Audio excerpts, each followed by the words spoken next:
Hello mga ka-warriors, kamusta po kayo? Yan, so ang video natin ngayon ay kain serye. So ayan, nag-enjoy po ako ng aking pagkain habang nakasalang. Nakita po yun yung parang papel, panyo dyan sa dibdib ko dahil tinatakpan po yung IG ko. Habang po ako ay nakasalang, tapos kumain po ako, ang ulam ko po niyan ay pritong saging, tapos yung natira kagabi na ulam namin na kalderetang baka kasi dumating po yung pinsan ni daddy. So, nagpaluto siya ng kalderetang baka dahil yun ay favorite niya daw po bago siya umuwi ng Mindoro. So, ayan, marami naman po kaya maraming natira kasi maaga po ang salang ko niyan, 5 AM. Kaya binaon ko na lang po kasi hindi pa ako kumakain kapag ganyan. Doon na po ako nag-aalmusal sa dialysis habang nakasalang. Tapos guys, alam nyo habang nakasalang ako niyan, ang daming pumapasok sa isip ko.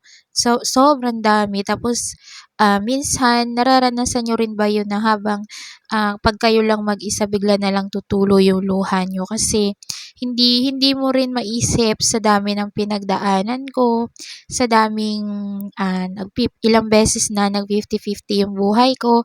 Pero ito pa rin po ako matatag na bumabangon, paulit-ulit na bumabangon. Kaya sa ating may mga ganitong pinagdadaanan na hindi biro po talaga is hangga't kaya po natin, talagang kapit lang po talaga tayo sa Panginoon at lagi po tayong magpasalamat sa araw-araw at tuwing umaga dahil gumigising pa tayo na patuloy kasama ang ating mga pamilya. Sa totoo lang guys, excuse me po, habang kumakain ako niyan, pinipigilan ko yung luha ko kasi nasa harapan ko lang po yung mga nurse, nandiyan po yung table nila. Siyempre, minomonitor naman nila yung pasyente nila kasi minsan tumutulo na lang yung luha ko, hindi ako makasagot pag sinasabi nila. So, siyempre, inaukray na lang nila ako para tumawa ako, 'di ba? So, nangyayari din ba sa inyo 'yan? Yan. Kasi guys, yung parang ang hirap po talaga sa ganitong sakit is yung financial. Sobrang hirap na hirap po kami sa financial. Kaya po kahit na medyo nahihirapan ako talagang pinupursigi kong makagawa ng video, mag-edit, ganon.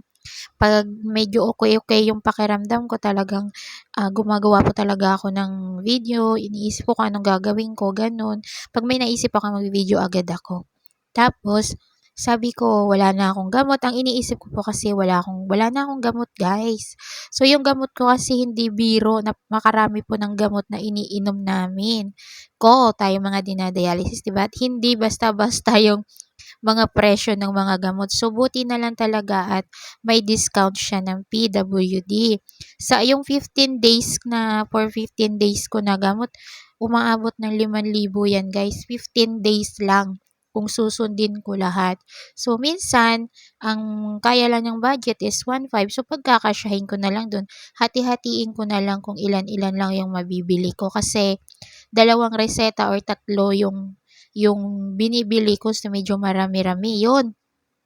Tas, meron pa po akong Neosporin kasi nga sobrang bagsak po ng katawan ko nitong huling na confine ako kaya nagni-Neosporin po ako para bumalik po yung katawan ko. Kaya medyo natutuliro ang lola niyo mag-isip.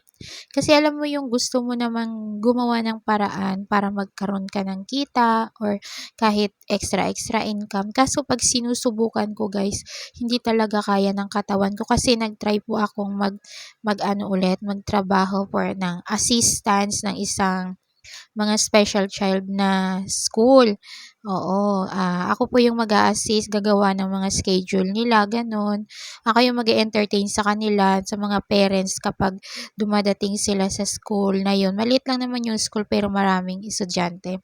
Wala naman siyang gano'ng mabigat na nagagawin. Nakaupo lang maghapon, gano'n, patayo-tayo, kung ano yung kailangan. Napakagaan lang guys, pero di talaga kaya ng katawan ko guys. So ayan guys, nakauwi na po ako niyan tapos kumain po ako dahil pakiramdam ko po gutom po ako.